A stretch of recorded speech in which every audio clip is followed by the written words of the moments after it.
मस्जिद थे। गांधी नेहरू ने ऐसा जादू कर दिया था। अब डेमोक्रेसी जो बाल का खेल है और सब इन्हीं के कब्जे में।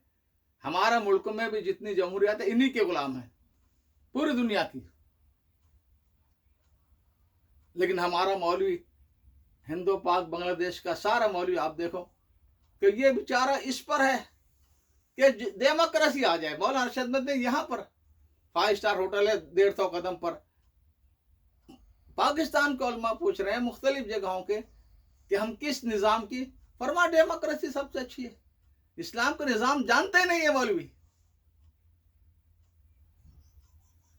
फजलुर रहमान को उठाकर देख लो, उसके मुंह से जमहूरियत, जमहूरियत तुम्हारे बाप ने इजाद की थी, तो उलमा देवबंद ने इजाद की थी।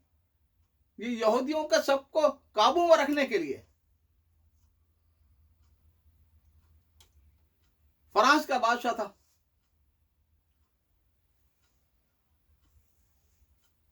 फिलिस जहारुम। उसने देखा कि यहूदी मुझे भी कर्जा देते हैं, मेरे दुश्मन को भी देते हैं, मुझे भी हथियार देते हैं, उसको भी देते हैं। और तो अब ये क्या चक्कर है? उसने तहकीक की तो पता चला ये तो सबको गुलाम बनाने, पूरी दुनिया की अक़वाम को। लेकिन हाथ नहीं डाल सकता था, इसलिए कि पोप भी इनके ताबे था और पोप के सामने शहंशाह सर झुकाते थे, नंगे पांव रात भर खड़े रहते थे बर्फ में उसकी रजामंदी के लिए। अब उसने बहुत समझदार था, उसने एक पोप गया, दूसरा गया, उसके बाद अपना क्लेमेंट पोप लाया और उसको तहकीक करवाई ताकि पूरा यूरोप माने।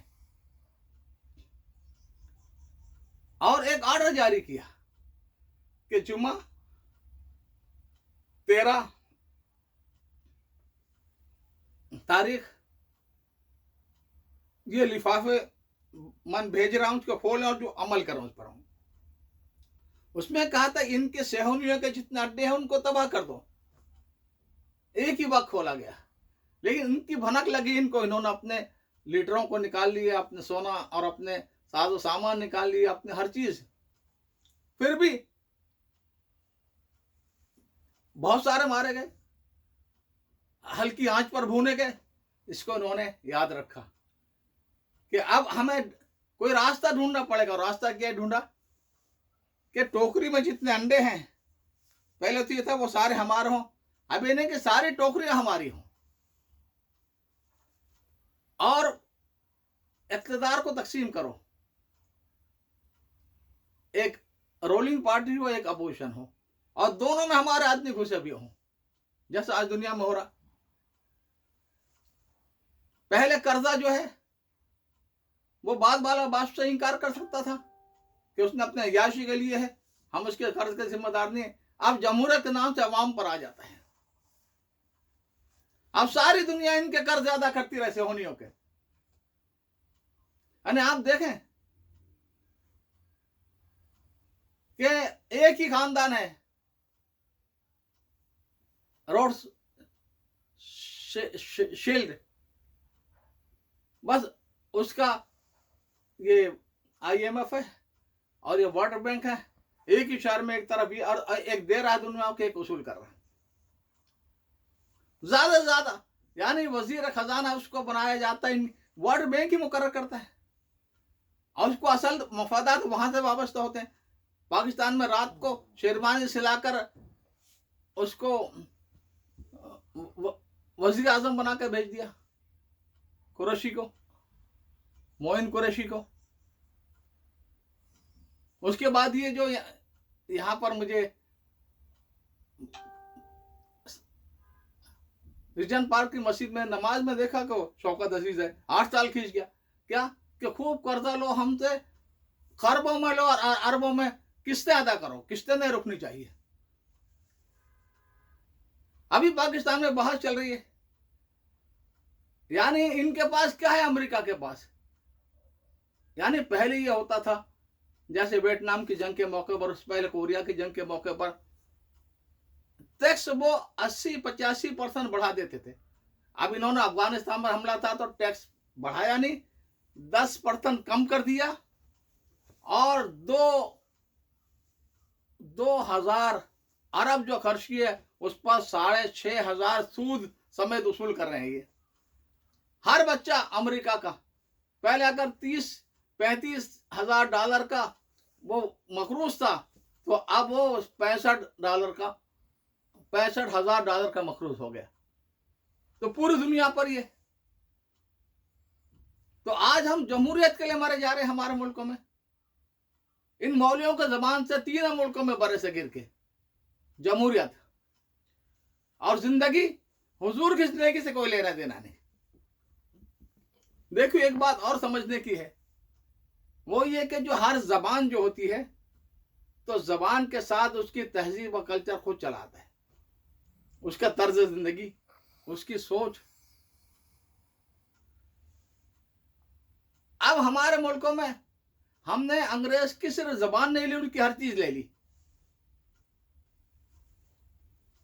और अपने मुल्कों में मसलन हिंदुस्तान के जितनी जबानें हैं, वो जबानें हैं, उनकी माँ है संस्कृत, और संस्कृत जो है उसकी असल जो है देवमाला तहजीब की है, कि हिंदू का कल्चर, हिंदू की तहजीब, हिंदू की जिंदगी, हिंदू की हर चीज आ जाएगी उसके साथ। जब काज आजम ने वहां पर ढाका में कहा कि भाई मुल्क की जबान तो उर्दू होनी चाहिए, जो मुसलमानों की जबान रही है हमेशा, तो कायद आजम खिलाफ ये मुजीबुर रहमान जैसे शैतान ने कितना क्या क्या नहीं किया। सैयद सलमान नदवी जब वहां पर गए, उन्होंने कहा देखो 2 हैं बंगला, मुसलमानों की जब फारसी सी जबान पूरे मुगल दौर में, तो मुसलमानों की फारसी में लिखी जाती थी, हिंदुओं की देवनागरी में। उस पर इन बंगालियों ने ऐसा सलूक किया कि जिंदगी पर मौलाना सैयद सलमान मुस्कुरा नहीं सके, इतना सदमा लगा। क्योंकि वो कल्चर, गुजराती का ये हाल है कि ये उर्दू पढ़ाते अपने मदरसे में, मैंने देखा कि बाद में ना लिख पढ़ भी ना सके, हाँ गुजराती जरूर पढ़ाते हैं ताकि उसका कल्चर हमारे अंदर में आए। तो मैं अर्ज कर रहा था कि हमारा हर आदमी बंधा हुआ है। तो जंग आजादी में हमने इतने कुर्बान दिए, इतने लाख मौलिक, कौन मानता तुम्हारी कुर्बानी को? गैरों को छोड़ो, आपके बांग्लादेश और पाकिस्तान के हुक्मरान मानते हैं इन मौलियों की कुर्बानियों को। जो जहालत की कुर्बानी होगी उसका नतीजा वही होगा जो आज तुम्हारे साथ हो रहा है। आज पाकिस्तान में बिल्कुल शिया स्टेट बन रही है। जरदारी जो ब्लैक में एक सिनेमा था टिकट बेचता था, आज पाकिस्तान की सबसे ज्यादा शुगर मिले उसकी है। शुगर बनती 28 रुपये किलो और बेची जाती 100 रुपये। और अब रोजाना कामरान खान का प्रोग्राम मैं देखता हूं, कभी रोजाना, अभी चंद दिनों से चल रहा कि इन्होंने पहले सरकार रिकॉर्ड जला देते हैं हुकूमत का काबू में सब, और उसके बाद उन जमीनों को बेचते हैं खरबों खरबों में। ये रोज हो रहा है। जरदारी जितना ज्यादा कमीना आदमी है, वो उससे ज्यादा कमीन को लाएगा ना, मुराद अली जैसा, और वो उससे भी ज्यादा कमीनों को लाएगा, ऊपर से नीचे तक सारे।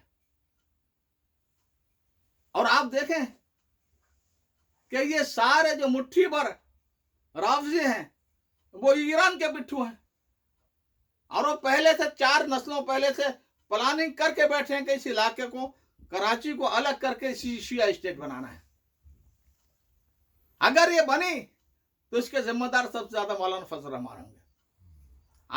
जो कुछ ये करें, एक लफ्ज नहीं कहा आज तक।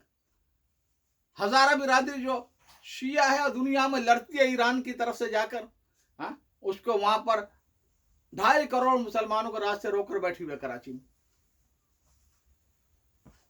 अभी कल मैं देख रहा था डॉक्टर अब्दुल कदीर खान का इंतकाल हुआ, जो भोपाल के थे।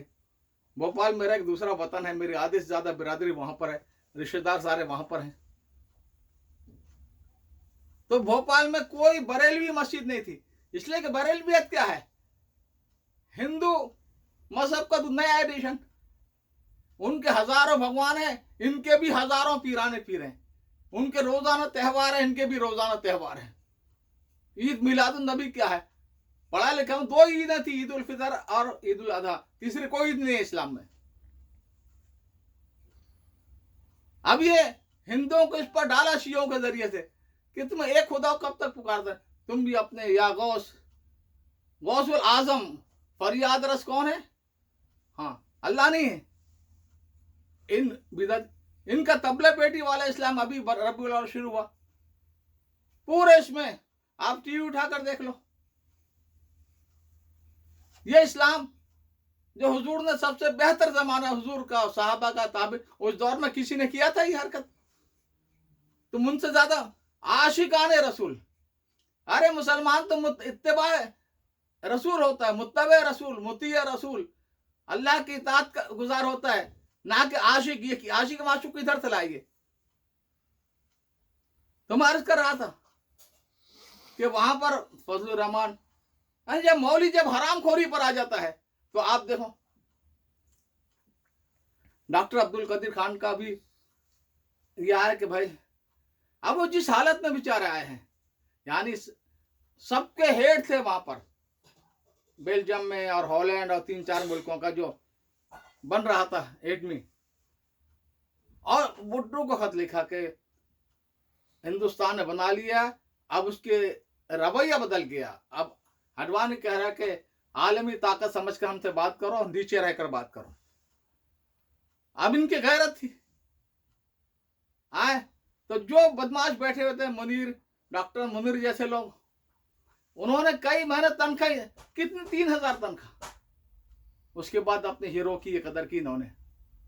हाँ, मुशर्रफ जैसे बदमाश ने उनको टीवी पर बुलाकर सारा जुर्म कबूल करवाया कि हाँ मैं मुजरिम हूं, सारा मैंने किया है, और लीबिया को, ईरान को, ये वो है, और उसके बाद में जो है कबूल करवाकर उनको कैद तन्हाई में डाल दिया। कोई मिल नहीं सकता था उनसे, उनके करीबी रिश्तेदार, बच्चियां तक नहीं मिल सकती थी। इजाजत का लंबा प्रोटोकॉल, कैद तन्हाई में अपने हीरो को, जिसने तुमको इस काबिल बनाया कि दुनिया की 10 गुना बड़ी ताकत से तुम आंखें में आंखें डाल के बात कर सको। अगर इन जैसों के लिए ये मौलवी उठता कोई पाकिस्तान का तो समझ में आता था, नहीं वो तो अपनी सीट के लिए। मौलाना फजलुर रहमान यहां पर आते रहे, कश्मीर कमेटी के एक वजीर के बराबर उनका मर्तबा, और ना अंग्रेजी जानते हैं ना अरबी, और जो है वो क्या दुनिया को इन्होंने सिर्फ पठानों को जमा करके उनकी बकरीद की जो कुर्बानी होती है उस गोश्त पर एक छोटी सी कॉन्फ्रेंस पठानों के अंदर कर लेते हैं। कभी एक लफ्ज कश्मीर बने, अब फिर चाहते हैं मोसीर करोड़ों का हड़प करने का मुझे मौका मिल जाए। और नवाज शरीफ को उठाकर देखो, ये जलील आदमी तो मोदी का गुलाम है। बरखत है जैसी वहां की बहुत बड़ी स्कॉलर और बहुत बड़ी एंकर, उसने लिखा है कि वहां पर वो जो खास आदमी है मोदी का, उसने कहा कि मैं पाकिस्तान, ये बांग्लादेश में बड़े बड़े जहाज और टैंकें और तोपें, उसका खालिस लोहा मुझे चाहिए। तो फौज ने कहा कि ये तो हमारे खिलाफ इस्तेमाल होगा, इसलिए इजाजत दे दी और लड़ने लगा फौज से कि मैं वजीर आजम हूं, तुम कौन होता रोकने वाले। और फ्री में यहाँ रोड सारा सत्यानाश हो जाएगा बगैर किसके। जब फौज ने लड़ा कि भाई यहाँ हम जगह देते हैं, बिजली पानी पहुंचाते हैं, अखराजात देते हैं, यहाँ लगाओ ना, नहीं, भारत को मजबूत बनाना है, उसका गुलाम है ये, मरा तो उसको भारत में दफन करना चाहिए इस बदबख्त आदमी को। और फजलुर रहमान इन सब का दलाल बन के बैठा हुआ है। इन सब के लिए जितने माफियाज हैं, अब एक अकेला इमरान खान, अव्वल तो उस तक दीन की बात बेचारा कोई पहुंचा नहीं रहा। पिछले मुहर्रम में पूरा मुल्क का मीडिया पाकिस्तान का शिया बना हुआ था और अब बिदअती बना हुआ है। तो भाई ये 2 बंदों का भी कोई फर्ज था कि नहीं हक बात पहुंचाने का, कि दीन के नाम